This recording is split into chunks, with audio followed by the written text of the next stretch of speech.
we will go down with everyone just saying, how did you guys each get started in the animation industry? I just like shoot little music videos, put them up on like Facebook here and there, and a photographer reached out to me and asked me to do their wedding, and I'm like, I don't really have much experience doing weddings, let alone like anything that's like backyard music videos for my brother. But they went, you know, the blessing, they leaped on faith, and they were just like, all right, just, you know, do the wedding video. So I did the wedding video, and this literally, like that was like, that just took off. The production company took off. Like after that wedding, and just editing it together. My main strong suit is editing, not so much like my video work. And my camera work actually was really bad. I think that's how I became such a good editor, because I had to work that much harder with the crappy shots that I shot.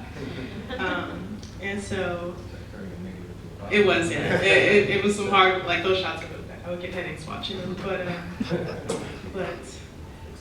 but yeah, and so from there I just started doing tons and tons of music videos, commercials, bar mitzvahs, and it was just really dope. And that passion that I've always had, just like for media, it just really exploded. And I would sit for hours on end just editing, and I would challenge myself to learn different programs. I would just like pull up a YouTube video, and then I would just edit a whole music video in a different editing platform, and just really challenge myself to just be a really strong editor. And it was interesting because I was good at like many different things in media, but I was, you know, I would hear a lot of times from like my family, from the clients I work with, that like, you're a really good editor. And so I'm like, okay, like I think this is my niche. Like I found something that's really like what I really want to do. I got locked up. I got 5 years in California Department of Corrections. So I went to San Quentin, and then from San Quentin went to Tracy State Prison. And in there, they had an actual drafting program. And so I went into the drafting program, was having a good time, whatever, and I saw this little office off to the side. And I asked the instructor, what is that? He said, that's a computer room. I said, well, what are they doing there? I come from a small town where we barely had any computers and things like that. So I said, so what are they doing there? And he said, they do CG. And I asked, what's that? And he took me into the room, and they had 3D Studio Max and Softimage and AutoCAD. And I'm like, what is this stuff? And he said, yeah, Tracy State Prison. Yeah. So in between getting strip searched, and you know, and going out to the yard and hitting the iron, you know what I'm saying, and boxing and all that, I'm doing, you know, I'm studying drafting, and now I'm doing Softimage and 3D. It was weird. It was a strange thing. Upcoming movie Spies in Disguise at Blue Sky. So with respect to that, do you think there are anything, since we're at like a Blerd conference, any things that the Blerd community can do to help increase the representation and visibility of Black characters, and also in just seeing people that work in the industry that are animators, editors, modelers? Do you think the community can do more to help the visibility? I'm asking everyone. No. But you finish what you were saying. No, I was just saying, so first of all, I should hold the mic to my voice, to my mouth. First of all, one thing I always talk about is like how impactful just the visibility thing is. Like just seeing someone that looks like you doing something that you didn't even consider a possibility for yourself is humongous. And it's like, I know that big time as a Black man, like, you know, just coming up in school as a kid, I remember just like you flipping through your science textbooks, your math textbooks, every other scientist, every mathematician, everybody's a white man, you know what I mean? And so as I'm like trying to aspire to be, you know, a scholar or whatever, in my head, even if it's like at the subconscious level, I feel like I'm doing something that's not really natural for my people, but like it's good to do. You know what I mean? It's almost like, if you do this, that's something special. And that's not something that's expected or normal. It's like, yo, I'm doing what those people do. Rather than, yeah, this is something that we do too. You know what I'm saying? And so, you know, I was blessed to have like, you know, the right kind of like upbringing and influences in my life. But like, you got kids that they don't even aspire to do those things because they're like, no, that's them. They do that.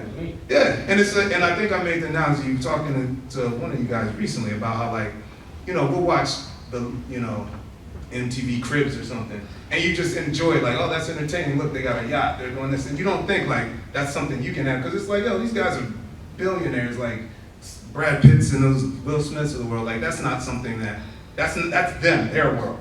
The same way we look at that as like a separate world that we don't take part in.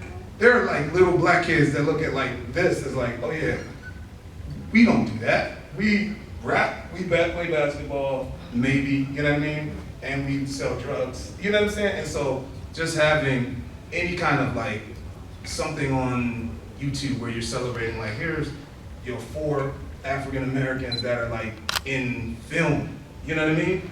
Animation, and they come from various backgrounds. And we're storytellers, and the more specific the story, the more universal it is, right?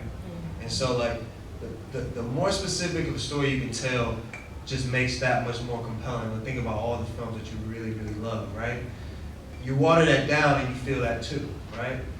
And so I haven't, and this is just from my experience, I haven't necessarily felt, and I feel like to Dre's point about people wanting our stories, the more you sort of lock into that truth, that of where you are, where you come from, that kind of thing, it is crazy, but people vibe with that way so hard. You know what I mean? Like Black Panther was a very black film, but the world loved it. Like, you know what I mean? And he didn't really pull out, it was not a lot of areas where you look at that film and you be like, he could have gone harder than that, you know what I mean? He watered that down, you know what I mean? I think the world is waking up, but I also think the world, to your point, Dre, inherently just loves our stories, you know? I was like, I was in the back of the meeting, like I wasn't even, like I don't even know if I was supposed to be there. And I was like, we should make up a line dance. And everybody's like, what's that? Like, when someone's like, like the Cupid Shuffle, or, the electric slide, you're like, oh, well, why don't you, they were like, just whip up something and come back tomorrow. They say, Peter, take notes, take notes. They were like, we kind of get you, but like, just, let's revisit this tomorrow, Matt. You go put something together. So I literally went back to my desk and was like, grabbed the 2 guys that worked next to me. I was like, yo, let's just go in the back room. And I just literally was like, throwing a beat. We got a basic like, and I just did, and I got up there and I was like, to the front, do this, take it back, and do this, step left. And I was just showing them, that's what a line dance is. And I was like, and the exact thing that I showed them, we took 30 minutes. Exploded. They were like, we're doing that. So unfortunately, we have run out of time. Yeah, I know. It was a good time though. And again, I am Monique Henry-Hudson. You can find me on Twitter and Instagram at Simply Robotix, SIMPLY, Robotix is ROBOTIX. My website is also simplyrobotics.com. Also, through me, you can get in contact with them. I think everyone's going to be hanging around a little bit, so in passing, you can definitely approach everyone. And thank you again to Blerd City. Thank you again. I got this opportunity through Black Blood Fest. I'm a programming coordinator with them, so. And she is like the superhero of Blue Sky. She is like, we didn't get a chance to talk about her. She is amazing, and she held everybody down, and she will be one of the most powerful women in Hollywood. I can see that. Thank you so much.